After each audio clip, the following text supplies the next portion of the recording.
Radio Grand Lac. Vos émissions préférées sont toutes sur Radio Grand Lac. En quête de sens, la chronique pour vivre en harmonie dans son milieu professionnel, avec Elodie. Bonjour et bienvenue sur Radio Grand Lac. C'est Elodie et je suis ravie de vous retrouver aujourd'hui pour ma chronique En quête de sens. Cette émission est consacrée à cette thématique qui m'est chère, vous le savez, aussi bien dans ma vie personnelle que dans ma vie professionnelle, puisque j'en ai fait mon métier, accompagner chacun dans sa quête de sens. J'ai à cœur de montrer que tout est possible, de donner envie de suivre ses rêves, de donner des clés pour oser vivre pleinement. Et c'est pourquoi, dans cette émission, nous sommes toujours avec des invités qui viennent nous partager leur parcours de vie, leurs histoires de vie, des personnes pour qui la quête de sens a pris tout son sens. Nous sommes ensemble pour 40 minutes en direct sur le 92.1 ou sur radiograndlac.com et vous pouvez bien évidemment écouter toutes nos émissions en replay. Aujourd'hui, sur Radio Grand Lac, j'accueille Charline. Charline qui a créé Maison 238, une entreprise de design et de décoration d'intérieur. Elle a créé cette activité avec l'intention d'accompagner ses clients dans leurs projets de rénovation totale ou partielle. On va bien évidemment tout vous expliquer. Mais avant cela, accueillons Charline. Bonjour Charline. Bonjour. Comment vas-tu ? Très bien, et toi ? Ça va bien, merci. Merci d'être avec nous déjà. Avec plaisir. Aujourd'hui, on va parler de ton activité de Maison 238. Tu vas nous expliquer ce que c'est, pourquoi ça s'appelle comme ça. Mais avant ça, on va parler de toi. Est-ce que tu peux nous en dire un peu plus sur ton parcours, sur qui tu es ? Oui, bien sûr. Donc, tout a commencé pour moi à 18 ans, où j'avais du mal à répondre à la question de qu'est-ce que tu veux faire plus tard. Une question très importante pour moi à l'époque. Et donc, j'ai décidé de pas avoir mon bac, de partir en saison d'hiver pour apprendre le métier de serveuse. Donc, j'ai fait cette saison d'hiver, puis cette saison d'été dans la région, où je suis devenue chef de rang. Et puis après, je me suis dit, c'est super les saisons, j'ai appris ce métier, mais j'ai envie de faire autre chose, découvrir. Donc, je suis partie en Australie quasiment 1 an pour apprendre la langue, travailler, voyager et grandir aussi. Et puis, en fait, j'avais toujours été un peu passionnée par les pubs et vraiment, je sais pas, j'adorais. Et donc, du coup, je me suis dit, mais en fait, j'ai trop envie de travailler dans les pubs et j'ai trop envie de faire du marketing. Et je me suis dit, ok, le voyage, c'est cool, mais vraiment, j'ai envie de faire ça. Donc, je suis rentrée en France, ici, j'ai travaillé.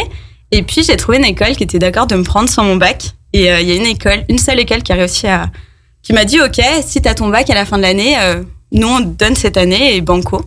Donc, j'ai repassé mon bac en candidat libre. J'ai une mention, donc j'étais trop contente. Et puis, j'ai fait une licence en alternance et puis un master en marketing.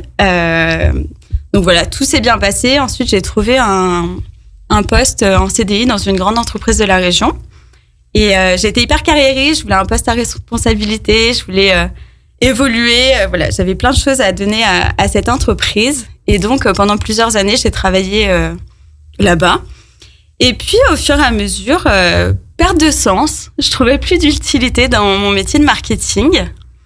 Et donc, y a un burn-out qui est arrivé, donc il y a une perte de confiance en ses capacités.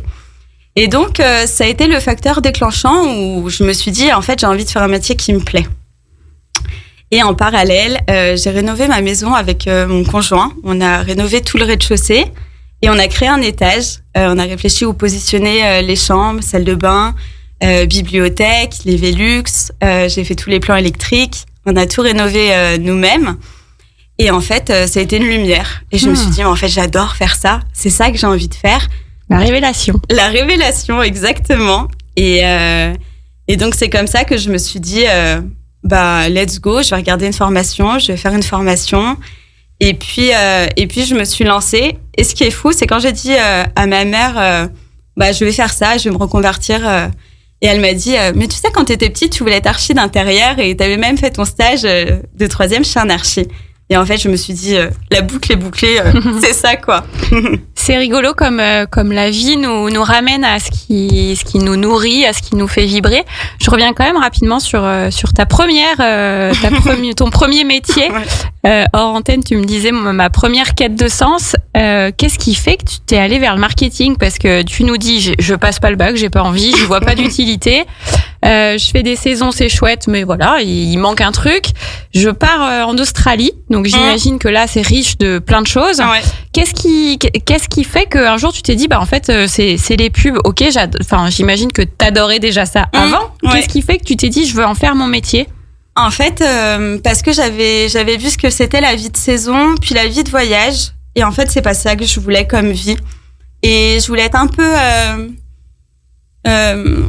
la femme moderne qui travaille, qui réussit. Ah, la working girl. Exact. Et du coup, c'est vrai que le marketing coche bien cette case. Exactement. Cette case, pardon. Ouais. Ok. Donc tu t'es dit marketing, tu fais tes quelques années, on entend qu'il y a le côté carriériste, tu grimpes les échelles, bref, tu fais tes preuves. Ce métier te plaît quand tu l'exerces? Ah, il me plaît à fond, je suis à 1000%. Ok. Donc 1000%, et puis petit à petit, tu nous l'as dit, il y a une perte de sens, donc j'imagine que ça s'est fait en un petit peu de temps, quelques années, souvent, c'est comme ça que ça se passe. Donc tu aimes ton métier, mais à un moment, c'est plus le bon. Ouais. Et je fais exprès de rebondir là-dessus et de le répéter parce que pour les personnes qui nous écoutent, c'est bien aussi de leur montrer que oui, on peut aussi aimer quelque chose à un instant T et puis avoir envie de changer de métier après. C'est pas parce que à un moment on aimait qu'on est obligé d'aimer toute sa vie. Et d'ailleurs, il y a des gens qui se reconvertissent, qui changent de métier plusieurs fois dans une vie. Et donc perte de sens jusqu'à arriver donc au burn-out, qui est l'élément déclencheur qui fait que tu n'as plus envie à ce moment-là de faire ce métier-là. Du coup, il y a la rénovation qui te montre que c'est quelque chose qui te plaît. Donc, il y a vraiment l'expérimentation qui t'apporte cette envie, cette lumière, cet élément déclencheur. Ouais, l'apprentissage. Et c'est aussi avec ça et grâce à ça que je me suis dit, en fait, on a le droit de changer de rêve. Et on peut avoir un rêve à un moment qui nous correspond et après, on peut avoir un autre rêve. Oui. Et mais d'ailleurs, heureusement qu'on a plein de rêves différents, qu'on n'en a pas qu'un. Sinon, ça serait triste. Oui, tout à fait. Donc, l'expérimentation. Du coup, c'était similaire en termes de temporalité, le burn-out, la rénovation. Et donc, ça a été assez logique dans la suite. Oui, tout à fait. Ouais, ça a mis 2 ans à peu près pour chacun. Ok. Donc, j'imagine que tu fais des démarches pour sortir de ton entreprise. Ça, c'était en quelle année que tu as commencé à envisager le projet de l'activité que tu fais aujourd'hui? Je dirais en 2023. 2023 que ça a commencé à germer. 2024, c'était concret. Et voilà. Et en plus, j'avais travaillé dans une start-up quand j'étais en études et j'avais trop envie d'avoir mon entreprise. Et donc, en fait, c'était l'élément qui a encore plus permis de développer ce choix. C'est rigolo parce que souvent, il n'y a pas de généralité, mais très souvent, moi, je rencontre des entrepreneurs qui me disent au contraire, c'était le point bloquant. C'est-à-dire que j'avais vraiment envie, il y avait du sens dans ce que j'étais en train de projeter, mais il fallait être à son compte et ça m'apportait plein de peur. Toi, au contraire, c'est plutôt l'élément motivant. Ouais, après, ça apporte des peurs quand même parce que c'est l'inconnu et il y a plein de choses à faire. Mais ouais, c'était motivant. Ouais. Ok, donc du coup tu commences à projeter, à penser à ce projet, à qu'est-ce que je vais faire concrètement, parce que entre se dire tiens j'aime bien la réno, j'en ferai bien mon activité, et puis vraiment créer une activité d'architecte d'intérieur, il y a un petit pas à faire, n'est-ce pas? Comment ça se concrétise justement ce petit pas? Ce petit pas, ça se concrétise par une formation, la recherche d'une formation hyper important. Un stage. J'ai fait un stage chez un archi à Aix qui était génial. J'avais un projet client, il m'a appris énormément. Franchement, c'était juste parfait. Et puis après, ça se concrétise qu'il faut se renseigner sur le statut juridique, comment créer son entreprise, quand, les aides, comment ça se passe. Et puis, petit à petit, on se renseigne et puis on avance. En fait, ça se fait vraiment petit pas par petit pas. Et heureusement, d'ailleurs, parce que ça nous permet d'avancer à chaque fois. Et ça se concrétise comme ça. Ouais, c'est vrai que c'est important d'y aller étape par étape, de pas brûler des étapes et de bien se renseigner. Alors, soit en étant vraiment accompagné de manière individuelle, soit en allant chercher des infos dans auprès de différentes personnes ou auprès de différents organismes. Mais ça, c'est sûr que c'est important de bien se renseigner, d'y aller étape par étape. parce que mine de rien, quand on est dans ce démarrage, on est en train de créer quelque chose qui doit durer dans le temps. Donc il faut penser à tout, ou en tout cas essayer de penser à tout. Donc du coup 2023 ça commence à émerger, 2024 ça devient plus concret. Tu as vraiment créé l'activité et ouvert l'activité quand ? Tout début 2025 j'ai créé. Ok, donc c'est très récent. Ouais. On a des jeunes entrepreneurs en ce moment à l'antenne de Radio Grand Lac, c'est chouette parce que ça apporte aussi des visions, autres que quand c'est des entrepreneurs qui sont en place depuis un petit moment. Donc là, c'est tout récent, mais j'imagine que tu as pensé l'activité toute l'année 2024, que tu as réfléchi à qu'est-ce que je propose, comment. Est-ce que tu as pu avoir des petits projets aussi parce que dans le monde du visuel, souvent on parle de il faut montrer, il faut faire avoir un beau portfolio pour montrer qu'on a déjà fait. Ok, donc ça c'est des choses que tu as pu faire. Oui, j'ai fait donc mon stage où j'ai eu un projet client où je m'en suis occupée, voilà. Et après j'ai eu plusieurs petits projets pour des proches, en fait, qui m'ont permis de pouvoir réfléchir à la circulation des espaces, pouvoir faire les plans 3D. Les précos de matériaux, et en fait ça m'a mis assez vite dans le job de façon concrète, et ça m'a permis d'avoir ce portfolio que j'ai aujourd'hui, et ça me permet aussi de pouvoir trouver mes clients, de pouvoir leur apporter plus de confiance dans le sens où en fait j'ai rénové moi-même, j'ai créé un étage, je me suis déjà occupée de projets clients. Oui, déjà là t'as de la matière. Donc j'ai déjà de la matière, et c'est un vrai plus. Oui, ça c'est sûr. Ça leur permet de voir en fait ce que tu as déjà concrétisé. Tu nous parlais de formation, donc du coup tu as repris des études, ou en tout cas tu as fait une formation pour te former à ce métier. C'est une formation qui a duré combien de temps ? C'est une formation qui a duré 6 mois, qui est certifiée par l'école de Créade à Lyon, qui est une école hyper connue dans le métier. Donc 6 mois. Ok. Avec un stage en plus de 1 mois. Ok. C'était enrichissant cette formation ? C'était super intéressant. J'ai appris énormément de choses. J'ai appris aussi comment faire un projet, il y avait des éléments aussi sur la création d'entreprise. Et en fait, j'étais à fond tout le temps, mais c'était génial parce que c'est un tel apprentissage. Et puis, c'est ce qui me permet aujourd'hui d'être où j'en suis et de pouvoir continuer. Donc, hyper important la partie formation. Ouais, ça c'est sûr, c'est hyper important.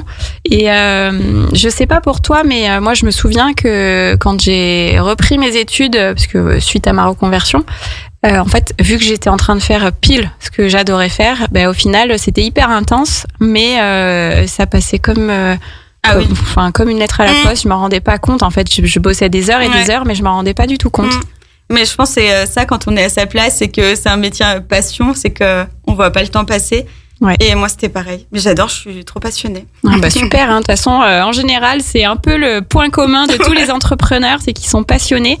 Il faut, parce qu'effectivement, l'entrepreneuriat, c'est une super aventure, c'est magnifique, mais c'est quand même beaucoup de difficultés, de peur, comme tu le disais, d'obstacles. Et du coup, si on n'est pas passionné, ça peut vite nous démotiver. Oui. Ça, c'est sûr. Justement, en parlant de passion, aujourd'hui, du coup, c'est ta deuxième quête de sens. Ça fait vraiment sens pour toi, cette activité ? Oui, ça fait sens. Et c'est surtout quand on sent, je sais pas, qu'on est heureux de faire ça et que on est vraiment aligné. Je pense que c'est là qu'on se dit... c'est vraiment ça, en fait. Ouais, tu te sens vraiment à ta place. Ouais, et ça fait vraiment sens pour le coup. Ouais, super. Qu'est-ce que tu pourrais dire aux personnes qui nous écoutent, qui ont cette... Parce que parfois, on a envie, on a un projet, on a une idée, on sent qu'il y a quelque chose qui nous donne envie, qui nous donne les papillons dans le ventre, mais on n'ose pas. Je dirais à ces personnes qu'il faut essayer, il faut quand même croire en soi, et qu'en fait, si on a des doutes, déjà, c'est normal. Faut pas se laisser prendre par nos peurs. Et que je pense que s'il y a quelque chose qui nous pousse au fond de soi, c'est qu'il y a un sens et une vérité, une vérité véritable à devoir aller dans cette direction. Et des fois, on fait pas un changement tout de suite parce que ça peut pas être comme ça, mais par petits pas, on avance, et on verra que quand on avance, après, on n'a qu'une envie, c'est d'y aller. Et donc, je pense qu'il faut essayer. Il faut essayer. Effectivement. Il y avait des entrepreneurs dans ta famille ou c'est assez nouveau ? Pas du tout. C'est assez nouveau. J'ai pas d'entrepreneur dans mon cercle proche. Mais je sais pas, j'ai toujours eu envie de créer mon entreprise, d'être indépendante. Ce métier, j'adore. Donc, Et t'avais pas envisagé d'être entrepreneur quand t'étais dans le marketing? J'avais envisagé, à créer mon entreprise. Et puis après, j'ai eu mon poste, mon super poste en CDI et tout. Et j'ai un peu laissé de côté cette idée d'entreprise. Avant, j'y avais pensé. Et puis, vu que ça y est, je pouvais faire ma carrière dans cette entreprise, j'avais carrément oublié mon idée d'être entrepreneur, quoi. Oui, et puis des fois, quand on accède à certains postes, ça donne l'autonomie qu'on recherche finalement. Et puis, la fameuse zone de confort inconfortable qu'on adore tous dans un premier temps. Donc, pas d'entrepreneuriat, en tout cas, c'était pas quelque chose avec lequel tu étais familière, mais voilà, toi, ça t'a vraiment donné envie. Aujourd'hui, ça te donne l'autonomie et la sécurité que tu recherchais? Oui, après, la sécurité, je pense que le plus dur, c'est la sécurité financière, parce que quand on est à son compte et qu'on se lance, on n'est pas comme dans un métier de salarié. Et puis, faut toujours se donner les moyens, faut être hyper ordonné, cadré pour toujours avancer et subvenir à ça. Mais je crois que oui, quand on crée son entreprise, on peut avoir cette sécurité-là. Et il y a plein d'entreprises qui l'ont prouvé, donc voilà. Ouais. Oui, la sécurité, elle peut passer par différentes thématiques, et en l'occurrence, quand on est entrepreneur, il y a la sécurité de l'autonomie, de pouvoir être passionné, de faire quelque chose qu'on aime. Pour ceux qui nous retrouvent, donc on est avec Charline qui nous parle pour l'instant de son parcours, de sa quête de sens, de son métier passion, de son métier qu'elle fait et qui justement lui apporte plein de sens. On va aller un petit peu plus dans le détail dans cette activité. Tu vas nous parler de Maison 238. Moi, je vous propose d'abord qu'on fasse une petite pause et juste après, du coup, on retrouve Charline pour qu'elle nous parle de son petit bébé. À Aix-les-Bains, à Chambéry et bien plus encore, Radio Grand Lac vous accompagne sur le 92.1 FM. En quête de sens, la chronique pour vivre en harmonie dans son milieu professionnel, avec Elodie. Nous voilà de retour sur cette deuxième partie de mon émission En quête de sens. Aujourd'hui, on est avec Charline, la pétillante Charline qui nous parlait juste avant la petite pause de son parcours, de sa quête de sens, de son deuxième métier, alors qu'elle adorait le premier, mais après, il n'y a plus de sens, donc elle a changé. C'est la preuve vivante qu'on peut avoir plusieurs rêves, plusieurs reconversions.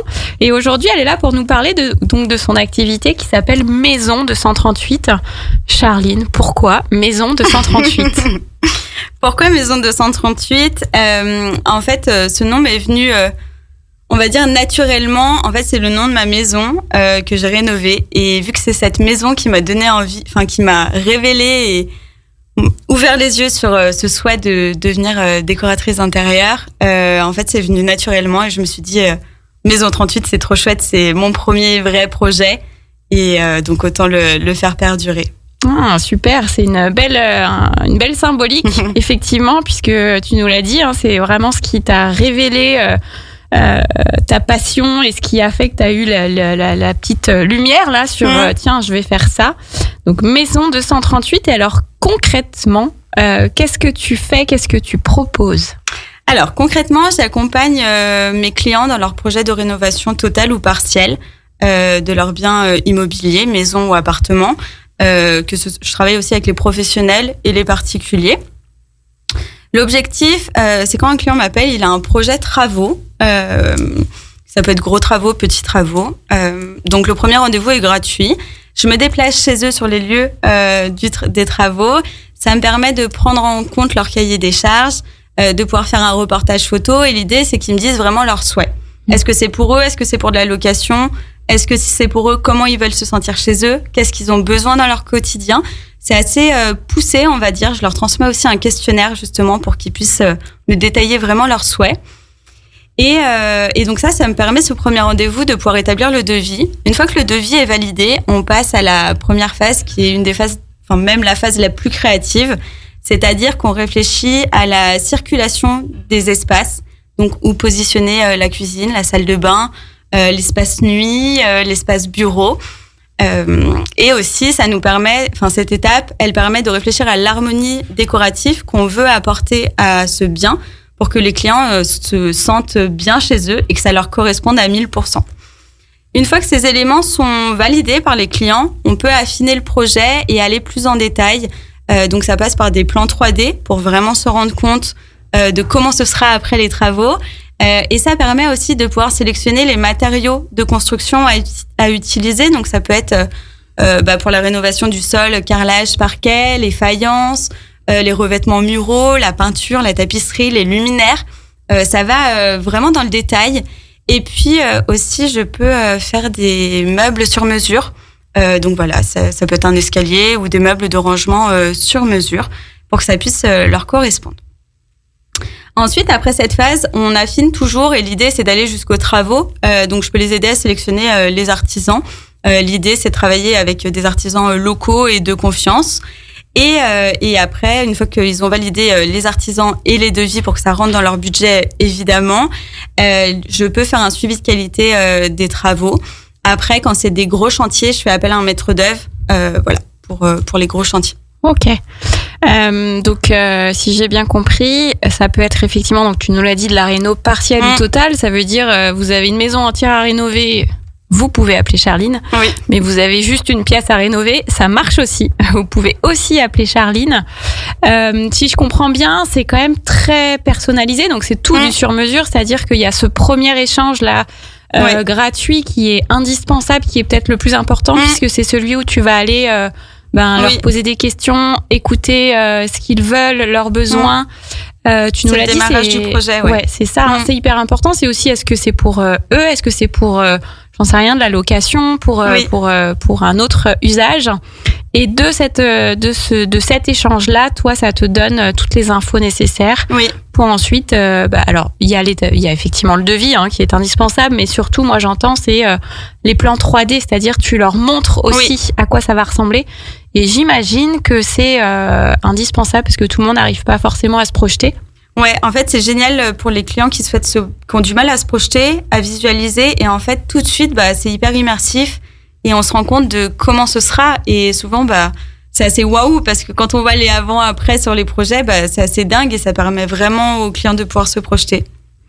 Et alors, tu nous le disais, ça peut être... ça, tu me le disais peut-être hors antenne, je ne sais plus, mais ça peut être une presta de conseil, c'est-à-dire je vous fais des plans 3D, puis ensuite, vous vous débrouillez. Mais ça peut être beaucoup plus complet, puisque tu peux aller jusqu'à proposer des artisans, suivre le chantier et suivre, une fois que c'est terminé, que tout soit bien passé. En fait, ma démarche, elle est personnalisée.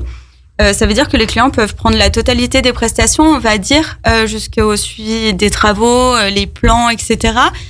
Préconisation de matériaux, mais ça peut être aussi des clients qui souhaitent eux-mêmes faire leurs travaux, mais qui ont besoin de visualiser ou de voir quel agencement ou quelle circulation avoir dans leur appartement ou leur maison.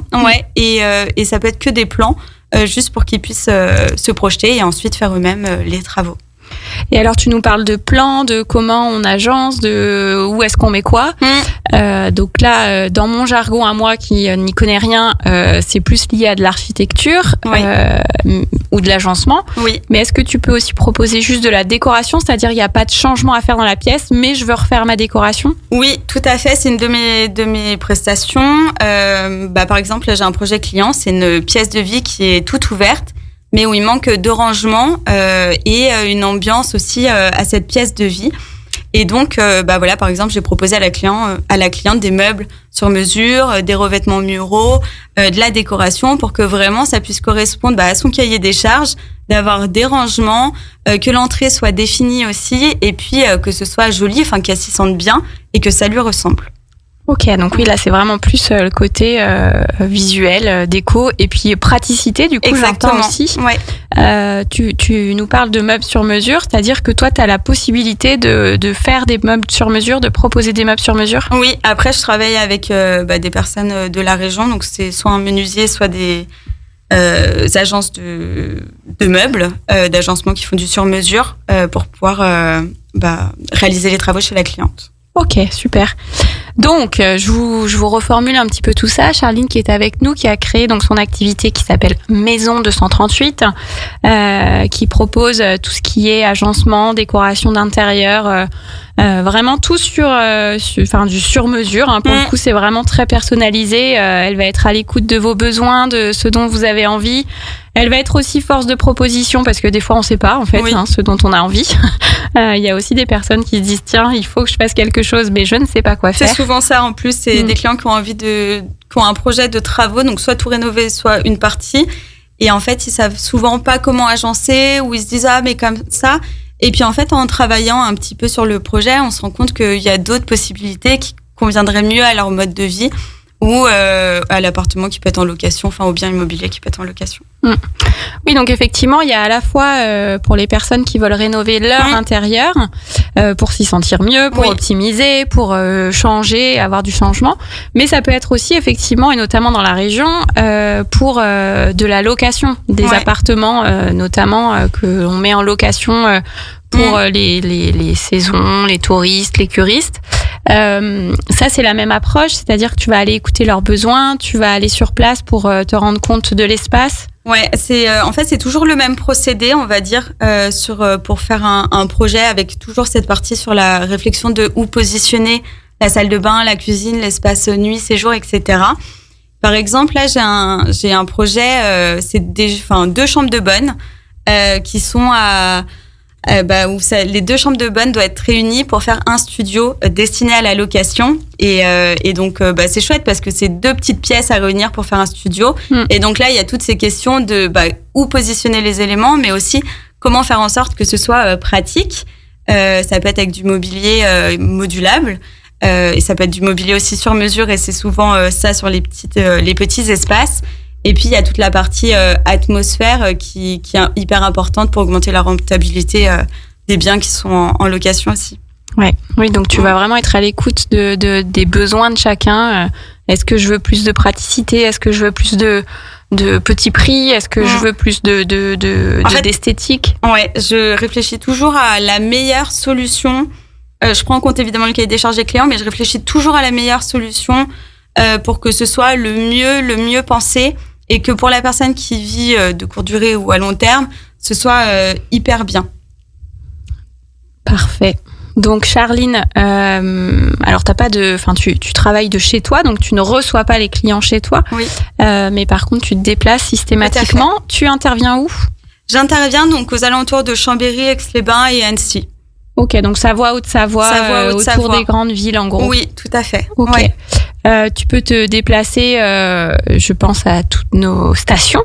Tu peux te déplacer aussi côté Savoie, mais un peu plus haut dans la montagne. Tout à fait, je peux me déplacer en station. Voilà, tout ce qui est Savoie, Haute-Savoie, de façon globale, et évidemment les stations de ski. Parce que là, il y a de quoi rénover. Oui, c'est sûr. Dans le contexte actuel en plus où il y a plus de réno que de construction, n'hésitez pas à faire appel à Charline. Alors justement, comment est-ce qu'on te trouve, Charline? Alors, on me trouve via mon site internet, donc maison238.fr, sur Instagram, et j'ai aussi créé un compte Facebook où on peut voir l'ensemble de mes réalisations. Donc voilà, sur ces canaux-là. Ok. Donc Instagram, Facebook, ça s'appelle Maison 238. Hein, voilà, je dis pas de bêtises. Vous devriez la trouver facilement. Et également un site internet. Tu as dit quoi? Maison238.fr. Tout à fait. Super. Du coup, tu as créé ton activité officiellement en début d'année, donc c'est tout récent. C'est quoi les projets ou les intentions pour 2025? Qu'est-ce qu'on peut te souhaiter? De développer un maximum mon entreprise, d'avoir des projets clients, et puis de m'épanouir. Que ça fonctionne, qu'il y ait plein de personnes qui fassent appel à tes services. Je le répète parce qu'on l'a dit que très rapidement, mais ça peut être aussi bien des particuliers que des professionnels. Oui. Les professionnels, c'est quoi? C'est pour de l'agencement, de la réno, pareil pour leur entreprise? Ouais, ça peut être des commerces, salles d'attente, bureaux. En fait, l'idée, c'est vraiment, les clients ont un projet de travaux, souhaitent refaire leur intérieur. Ils peuvent m'appeler, et après, moi, je personnalise vraiment à leur demande pour que ça corresponde à 1000%. Ouais. Oui, parce que les entreprises, alors il y a aujourd'hui énormément la question du bien-être des salariés et ça passe par avoir un espace chaleureux, convivial et agréable. Oui. Mais il y a aussi quand même pour les entreprises la nécessité d'optimiser, d'agencer de la meilleure manière qui soit. Donc tout ça, c'est des sujets et des projets que tu peux mener. Oh oui, tout à fait. Bon, bah super. Donc, je vous le rappelle, Charline qui a créé Maison 238. N'hésitez pas à la contacter. Elle se fera toujours un plaisir de vous répondre. En plus, vous ne le voyez pas parce que on est à la radio, mais je suis sûre que vous l'entendez. Elle est hyper souriante, hyper agréable. Donc, n'hésitez pas. De toute façon, il y a toujours des premiers échanges, en tout cas un premier échange pour comprendre votre projet, comprendre votre besoin, où elle prend le temps de vous expliquer, de répondre à vos questions, d'analyser ce qui est fait pour vous. Donc vraiment, n'hésitez pas. C'est une jeune entrepreneur, mais qui dit jeune entrepreneur, dit pas forcément inexpérimentée, au contraire, puisqu'elle elle nous l'a dit, fait le stage, fait pas mal de projets pour son entourage. Donc vous pouvez lui faire confiance. N'hésitez pas à la contacter. Tu nous le disais tout à l'heure quand je te posais la question de qu'est-ce qu'on peut dire aux personnes qui nous écoutent et qui osent pas ou qui savent pas trop par quoi commencer. Donc tu nous disais oser et puis mais y aller étape par étape. Je rebondis là-dessus parce que c'est souvent le premier pas qui est le plus difficile. Est-ce que tu te souviens toi de quel était ton premier pas pour entreprendre ce projet ? Ouais, mon premier pas, ça a été de me dire de chercher la formation et de commencer cette formation. C'était le vrai premier pas concret parce que j'avais cette idée, j'avais peur, je savais pas si j'y allais pas. Et quand j'ai cherché la formation, que j'ai commencé, en fait après on a commencé à faire ses premiers pas et après ça peut que continuer. Oui, c'est vrai que ça vient confirmer. Moi, j'avais eu la même sensation, c'est que je savais que c'était ça, je savais que je voulais monter le projet, mais il y avait forcément encore des peurs, des interrogations. Et le fait d'être en formation et de concrétiser ce qu'on a envie de faire, effectivement, ça confirme. Et après, il y a plus rien qui nous arrête, en fait. C'est vrai. Donc, effectivement, n'hésitez pas à faire votre premier pas. Toi, c'était la formation, mais ça peut être plein d'autres choses. Le premier petit pas, ça peut être appeler quelqu'un pour avoir des infos sur l'entrepreneuriat, ça peut être aller à la CCI, ça peut être plein de choses. Donc ton conseil en tout cas du jour, c'est oser et faites le premier pas et puis ensuite avancer étape par étape. Oui. Super, merci Charline. Avec grand plaisir. C'était chouette de t'écouter. Parce qu'on est à la radio, c'est important. Sur Radio Grand Lac, je reformule, Maison 238. N'hésitez pas à joindre Charline, qui peut vous accompagner sur tous vos projets de réno, de déco, que ce soit total, partiel. En tout cas, tout est sur mesure, donc n'hésitez pas à la joindre. Merci Charline. Pour vous, aujourd'hui sur Radio Grand Lac, bien évidemment, vous restez à l'écoute. Il se passe plein de choses aujourd'hui. À 13h, vous retrouverez notre émission spéciale La Voix du barreau avec l'Ordre des avocats du barreau de Chambéry sur un sujet qui est important puisqu'il s'agit des violences intrafamiliales. Donc nous aurons un avocat avec nous. Jean-Pierre sera à 13h avec vous. Donc n'hésitez pas. Restez en ligne, restez à l'écoute. Et bien sûr, puisque nous sommes lundi, à 17h, vous retrouverez Sonia avec son émission Grandiose. À 18h, vous retrouverez C'est local et c'est bon avec Eve. Et en ce qui me concerne, je vous retrouverai dans 15 jours. On ne change pas une équipe qui gagne.